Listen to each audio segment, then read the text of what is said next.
Hi, this is Norma from the Hanover Public Library with another book talk from my living room. In 2014, we commemorated the centenary of the beginning of the First World War.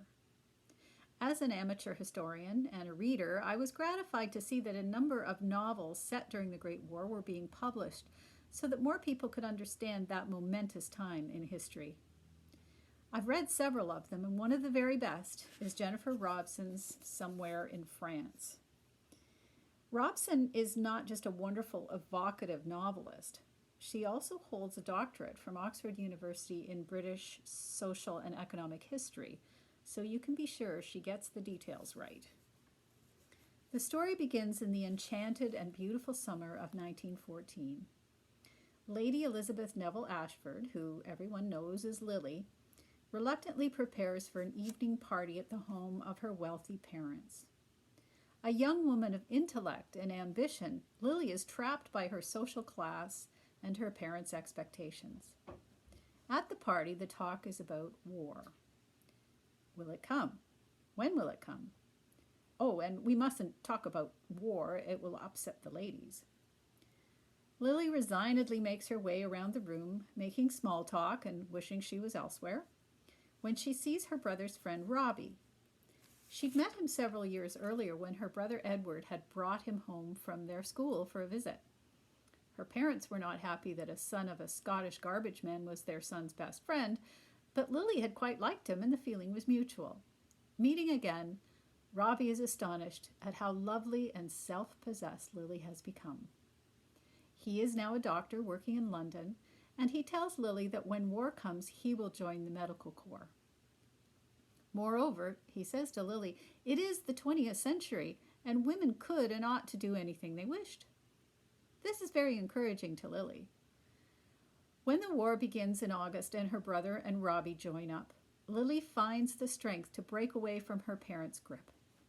She finds a friend who teaches her how to drive, and when the government's call goes out in February of 1917 for women to work as ambulance drivers, Lily applies and she's accepted. The work is dangerous, uncomfortable, heart-rending, and often gruesome.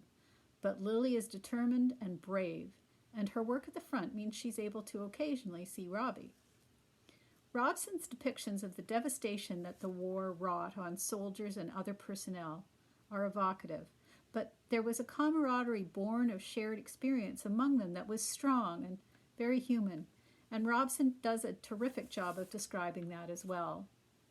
Bonds forged in times of war are as strong as steel because no one who hasn't shared your experience can ever truly understand it.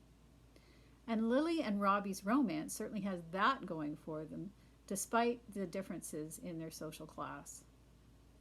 When I first read Somewhere in France, I was so enthralled by Lily's story that I did some extra research about the women who were ambulance drivers during World War I.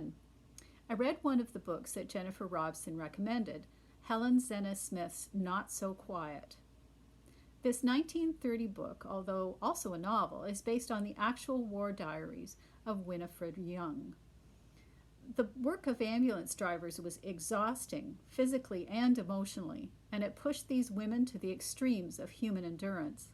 They helped save a lot of lives, and as Robson says in the afterword of Somewhere in France, through my portrayal of Lily and her friends, I hope I have been able to shine some light on the contributions of the almost 60,000 members of the Women's Auxiliary Army Corps, and in particular the work of its ambulance drivers. It isn't much by way of thanks to those remarkable women, but I offer it wholeheartedly just the same. Somewhere in France by Jennifer Robson is available as an ebook or a downloadable audiobook on OverDrive and Libby. I hope you love it as much as I did. See you soon.